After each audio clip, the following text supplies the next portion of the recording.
Today I'm joined by Aaron Sternberg. Aaron is the owner of Pop's Pool Service, and we're going to dig into the origin story of Pop's Pool Service, as well as what it takes to run a pool route. So thanks for being here. Thanks, Will.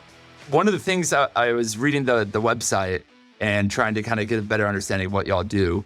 And I think the framing that you had was old school hospitality with modern qualities of service.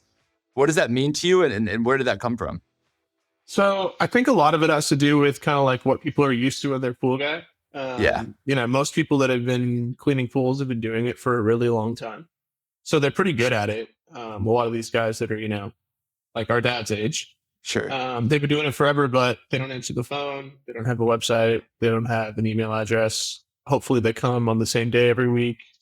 So it's kind of fusing the like quality that people are used to and then being able to answer the phone, having a website and, being presentable, stuff like that. That's really cool. And you have a really interesting origin story of both how you got into this and who you're doing it with. Do you mind sharing that? Sure. So I got laid off during the pandemic. This was, 5 years ago now. I was working at Bird scooters, those scooters you saw flying around. If you live in Austin or LA or any major city, they were everywhere, at least for a few years. They're normally blocking traffic, Yeah, it was, or on the street or in the river or wherever people threw them. I'm actually partnered with my old boss. But after getting laid off, I went to work. I started a COVID testing company with my brother. So we ended up opening about 10, basically like urgent cares, but all we did was COVID test in Los Angeles primarily, and then a few in Oklahoma. And then we tested over 200,000 people. That's insane. How did pool cleaning come on your radar? After that wound down, I just kind of started searching. I was looking for franchises. I was looking for businesses to buy, businesses to start. And I just then started having conversations with kind of everyone. Specifically for Pops, my old boss actually brought it to me, Mark. I talked to him, told him what I was doing, told him where I was at. I was like, hey, if you ever have anything, like I'm happy to, look at doing it. And Mark actually brought me the idea of pool service. And we started it 6 months ago. Started with 60 pools, and we're pushing like 250 now. Damn. So we like 5x the business. But it's wild. When you got two guys that are, we've worked together, we work well together. It was like, feels like a rocket ship. Yeah, I'm sure. Let's get into pool cleaning. I don't own a pool, so this is very like pool cleaning 101. I know there's like a mix of cleaning and then like repair and maintenance. Mm-hmm. I guess maybe we start with the cleaning. Besides the obvious shit, like there's shit in your pool. Yeah. What makes a pool dirty and what does it take to clean it? So, I mean, it's pretty basic. This is like maybe one of the easier parts. I guess some of it can be easy, some of it can be hard, but like the fires we had in LA, the wind that we've had here, like those destroy pools. That destroys pools more than like, that doesn't happen. That happens every 10 years. So that was a really hard time. We actually picked up a lot of clients then because a lot of pool guys like could not keep up and they're not hiring additional help. But in terms of like, how do you keep a pool clean? It's like pretty basic weekly service. You're getting the leaves out. You're scrubbing the sides of the walls with brushes to keep algae from growing. You're balancing chemicals. There's test strips and test kits where you can check the pH, you check the alkalinity, you check how much chlorine's in the water, you check the TDS, like the total dissolved solids. There's a test you have to take in LA specifically in order to service pools. So once you like take that test and learn how to do it, it takes a few weeks to study, but it's basic math from there. It's like if your pH is too high, you add this. If your chlorine's too high, you need to add water. Okay. It's just a basic kind of math equation for most of the chemicals. And then as far as, keeping the pool clean, it's vacuuming, it's skimming the leaves, it's brushing the tiles, stuff like that. Okay. And so algae is typically coming when there's already other debris in the pool. Yeah. So algae comes when you have what mostly kills algae is chlorine. Sure. What kills chlorine is debris, but also heat. So like when it gets really hot here in the summer, you're going to need to add more chlorine in the winter. So it can come with organic material or chlorine dyes as it gets too hot. And it's like you take a strip and there's literally like a calculator you can use. You can say, here's my pH, here's my chlorine, like what should I add? and it'll Okay. literally tell you what to do. But most of the time, you're either adding muriatic acid, chlorine, or soda ash to battle pH, chlorine level. It's like those are the three main Inputs. inputs you're using. Okay. And then sometimes if the water's too hard, it's like you literally have to like drain half your pool and Sure. add new water. Yeah. And do you keep all of those chemicals or materials on site with the customer, or are you bringing those with you? They're all in the truck. Okay. Everything's in the truck. So we have, now we have 3 trucks, but you got chlorine, you got all your chemicals in your truck, the pole, the vacuum, Okay. Interesting. And in terms of the customer journey, I know you have these new wrap trucks, which we'll throw up on the screen. So you probably get some leads that way. How else are you finding customers? Organically, we built a pretty cool website. Yeah. I have a background in ranking things on Google. I own a bunch of websites. You search for, electrician schools near me. Yeah. My website will probably rank in the top 3, hopefully. Nice. They're like HVAC schools near me. So that's like kind of the long-term play is building our website to just show up, number one. Yeah. I know there's agencies you could pay for that, but I've been lucky enough to learn how to do it. Sure. Outside of that, a ton of paid advertising, LSA, Yelp, Thumbtack, Angie, we're everywhere. There's routes you can buy. Full routes are pretty liquid. We'll trade. We actually just met with 2 guys that are just like me and my partner, or there's 3 of them. They started a full service company about a year ago. They left tech. One of them was working as ZipRecruiter. I don't know. They worked all over tech like we did. And it's like, hey, what service areas do you have? And they'll have a few pools that are outside their service area that are in ours. It's like, we'll just trade. So like they might have 3 pools that they don't want to do. We have 3 pools that we don't want to do, but they want to do, and we'll just swap them. That's awesome. If you're buying them without trading, what do they trade at? It totally depends. So you're looking at anywhere from, they sell based off the monthly earning. So like, let's say, just for round numbers, a pool is $100 a month. Yep. It'll sell for anywhere from $1,000, I'd say $800 to $1,200 for that one pool. Okay. So, an 8 to 12 times earnings. And then, it's the hard part is like finding pools that you actually want to buy. Like if you're not servicing the pool yourself, like we have technicians, you're not going to make any money buying a pool at $120 a month. So the hard part is like the guys that have been doing this for a long time, they don't charge as much as we do. Sure. Because they service it themselves and they can still make a good living, charging less than we do. So that's where it gets hard to kind of buy a lot of the routes. Got it.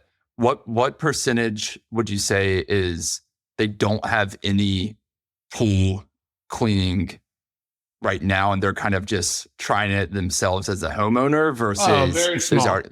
Okay. So most of them, they have someone helping out. Yeah. I'd say 80%. Sometimes they'll get people like, yeah, I've been doing it myself. I'm getting tired of it. But most of the time it's like, especially when it gets windy, it's like, hey, my pool guy isn't showing up. Yeah. Because when it gets windy, it's like, if it's in the summer, you can do 15 pools in a day, 20 pools in a day if they're close enough. Sure. But in the winter, like when we get those winds, it's like you're lucky if you can do 10. Then it's like, it just takes so much longer. Exactly. What happens in those other 5? So this past year, we're trying to figure out what we're going to do next year. But, we just had a couple friends. I was like, hey, like I need more help. And I just put them in trucks with our guys and they just double team pools. And is the $100 a pool a month? Is that kind of a general price point? It totally changes now. So we're closer to like 150. But it totally depends where you are. Like Florida, I know people are charging in Texas, I know people are charging like $250 a month. So you have markets where people have been continuously raising their prices in places where they haven't. So like we're battling that now of like, if people are getting multiple quotes, we're definitely on the higher end.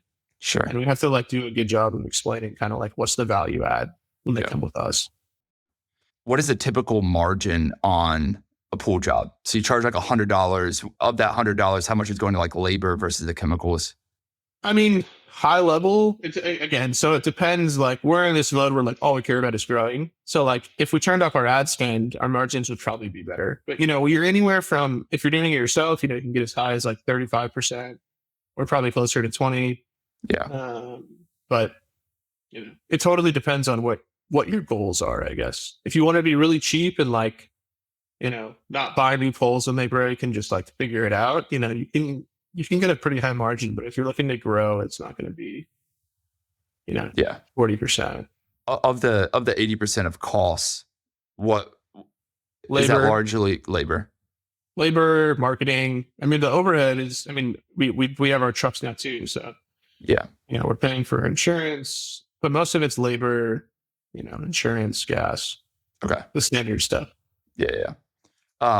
When you compare the stuff we've been chatting about on the maintenance side to repair, what does repair look like?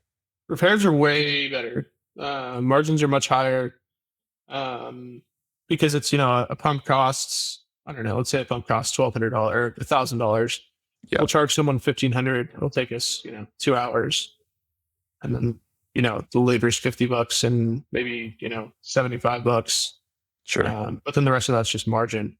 But again, it's like you got to get to a critical mass where like we can hire a service guy and keep him busy the whole time. Because you got to pay him more and keeping him. And when he's not busy and having him on a route, it's like, everything's expensive. Eats up your margins. It's hard. Yeah. Do you all have a full-time service person right now? Yeah. So it's about just like maxing. We'd have like 1.5. Exactly. Yeah. It's scary too, because it's like, like we had these Palisades fires and now it's like we're going into the Palisades and we're restoring all these pools. So. Yeah. Cool. On your site, you highlight no skip stops. Is that referring to the smaller folks who have 15, but they can't get to the last 5? Exactly. So you'll have a lot of the phone calls we get will be, he does a good job, but sometimes he never shows up and I can't get a hold of him. So, when the phone rings, our next hire right now is like a front office. When the phone rings, it's going to go to my phone and Mark's phone. Like we're always going to answer it. Yeah. So. In terms of the new customers, is it normally leading with the routes insofar as like maintenance, or is it leading with like, shit, my pump broke, can y'all come help? The more common call is, we need new service. But then when we get there, they're like, yeah, and something's up with my pump, or like this is leaking here. And it's like, okay, great, we can fix all of it. And people are generally stoked when they find out that like, oh, these guys, I don't need to go find someone else, like if something else happens. But most of it is going to be like new service. And then we just actually launched a ad campaign for repairs. That's awesome. In terms of the team makeup, so I know you have people who focus more on repairs, and then on the service side, getting someone in the kind of front office manning the phones. What are the other roles? So there's me and my partner Mark. I handle mostly like lead gen. So like I focus most of my time on like building out. I'll be building out our front office person. I handle all the leads. Mark is much more like the technical guy. He dove much deeper into like pool service than I did specifically. So that's kind of like our delineation. Is most of the guys, if they have a question like, hey, what should I do here? They're going to call Mark. Yeah. And then once it goes down to like our employees, I think we have 8 guys now. 6 of whom are just route. So they're just on route. All they do is route. And then we have 2 guys that are service techs. They have some pools that they keep on route that we're trying to get off so they can spend more time on service. But that's kind of the breakdown. And then in between that is just me and Mark answering basically every phone call that comes in. Where do you typically source your team members from? Mostly on Indeed right now. It's hard. I mean, it's hard to find good people. It takes up a lot of my time. I'll spend generally at least a full day a week, like interviewing people. And we have been doing that for a while now. So definitely something I need to like optimize. I need to find a better way to find good people. Yeah. I think it's a common struggle though. For sure. Awesome. We're here now in March of 25. We catch up this time next year. What are the big milestones you're hoping to hit? We're at 250 now. We set our goal at 800 by the end of the year. Wow. We started a month ago. We've probably added 100 people in the last month and a half. So our goal is 800. On top of that, I don't want to be fielding every call that comes in anymore. Sure. So that's number one, is like finding a killer front office person, and then really growing out the service side of the business. So 850 pools. With every pool you get, there's going to be more repairs. So at least 800 pools. That's awesome. And if people don't see your trucks driving around, where else can they find you? Popspoolservice.com, on Sternberger on Twitter. Awesome. I should tweet more, but I don't. Well, thanks for coming on, Aaron.